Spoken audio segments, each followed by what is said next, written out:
This channel does not promote any violent, harmful, or illegal activities. All content provided by this channel is meant for an educational purpose only. Top quality और consistent performance के लिए सिर्फ silver pump नाम याद रखना। মুর্শিদাবাদে হিংসার ঘটনা ২৬-এর ভোটে প্রভাব ফেলবে মন্তব্য ভরতপুরের তৃণমূল বিধায়ক হুমায়ুন কবিরের।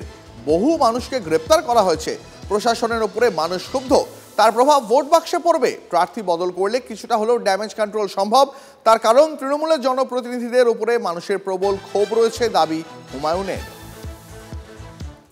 অশান্তি কি ভোটে বা প্রভাব পড়বে? এই যে মুর্শিদাবাদের ধুলিয়ান, সুতি, শামশেরগঞ্জ, এখানে প্রশাসন ১৬৫টা স্পেসিফিক কেস করেছে এবং তাতে ৩০০-র উপর অ্যারেস্ট হয়েছে।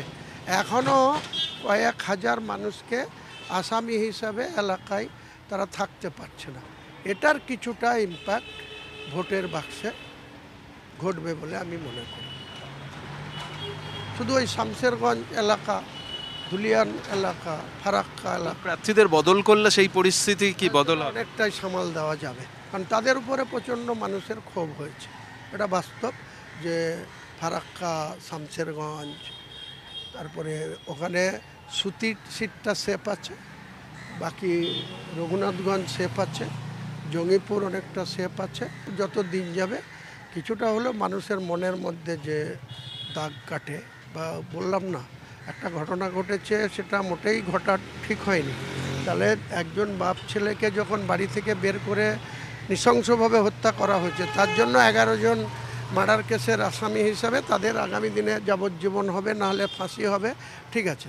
কিন্তু লুটতারাজ, ভাঙচুর, অবরোধ করার জন্য ৩০০ লোক জেল খাটছে, আরও ৩,০০০-৪,০০০ আসামি হিসাবে তাদের স্বাভাবিক কাজকর্ম ব্যাহত করে বাড়িতে ঘুমাতে পারছে না। এর ইফেক্ট তো একটা হবেই।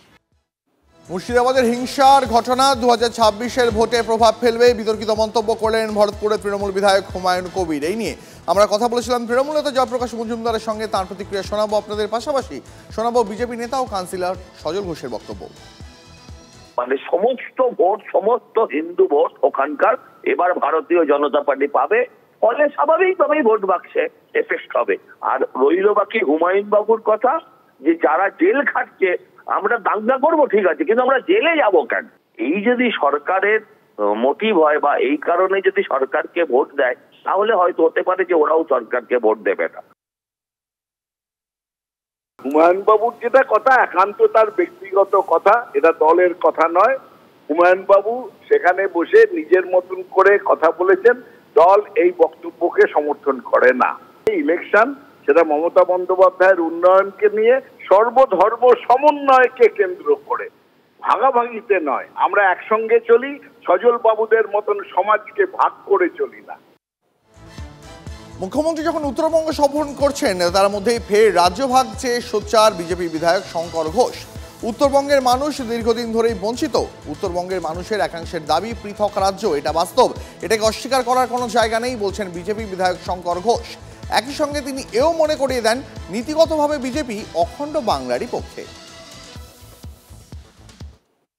ভারতীয় জনতা পার্টি একটি জাতীয় রাজনৈতিক দল, দেশের ক্ষমতায় আছে। আমি সেই দলের প্রতিনিধিত্বকারী বিধানসভার চিফ হুইপ। বিধানসভায়ও আমরা সর্বদলীয়ভাবে অখণ্ড বাংলা আমরা প্রস্তাব গ্রহণ করেছি, কিন্তু এর পরেও আমি এটা জানি উত্তরবঙ্গের একাংশের মানুষ, অনেক মানুষ, তারা সরাসরি উত্তরবঙ্গের অবহেলা নিয়ে বলতে গিয়ে আমার কাছে অনেকে এসে বলে, কিন্তু আমি একজন দলীয় কর্মী, ফলে দলীয় কর্মী হিসাবে আমি তো এই কথা তুলে ধরতে পারবো না। মানুষ বলে, মানুষের কথা শুনি যে উত্তরবঙ্গ আলাদা রাজ্য হোক, এই কথা উত্তরবঙ্গের মানুষ অনেকে বলেন, এই কথা বাস্তব সত্য, এই কথা অস্বীকার করার কোনো জায়গা নেই। এই মুহূর্তে তৃণমূল নেতা জয়প্রকাশ মজুমদার রয়েছেন আমাদের সঙ্গে। জয়প্রকাশ বাবু, শঙ্কর ঘোষ এটা তো বলছেন যেটা পার্টি লাইন নয়, তা সত্ত্বেও তিনি বারবার বলছেন যে আলাদা রাজ্য উত্তরবঙ্গের মানুষই নাকি চান, এবং তিনি মানুষের হয়ে কথা বলছেন, তাই এটাকে অস্বীকার করতে পারেন না। কি বলবেন?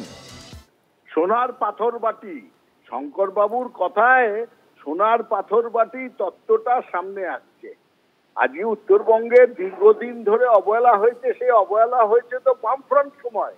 সেই সময় তো শঙ্কর বাবু হাতে চে গুয়েভারার উল্কি লাগিয়ে তিনি সিপিএম জিন্দাবাদ, লাল পার্টি জিন্দাবাদ, কমরেড বলে পার্টি করতেন, সেই সময়ই তো অবহেলা হয়েছে উত্তরবঙ্গ। আর মমতা বন্দ্যোপাধ্যায় এসে সেই উত্তরবঙ্গের চেহারা পাল্টে দিয়েছেন।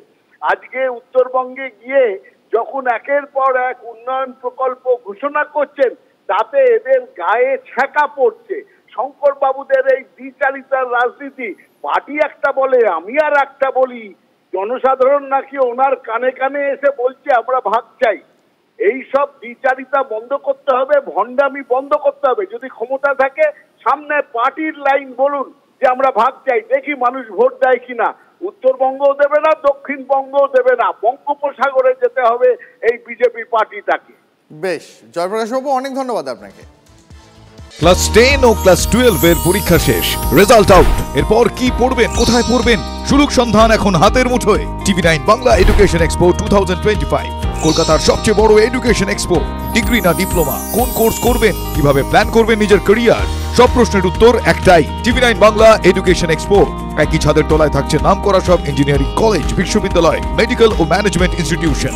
টিভি9 বাংলা এডুকেশন এক্সপো 2025, 31 মে ও 1 জুন বোস ইনস্টিটিউটে, কলেজ মোড়, সেক্টর 5, সকাল 10টা থেকে সন্ধ্যে 7টা পর্যন্ত।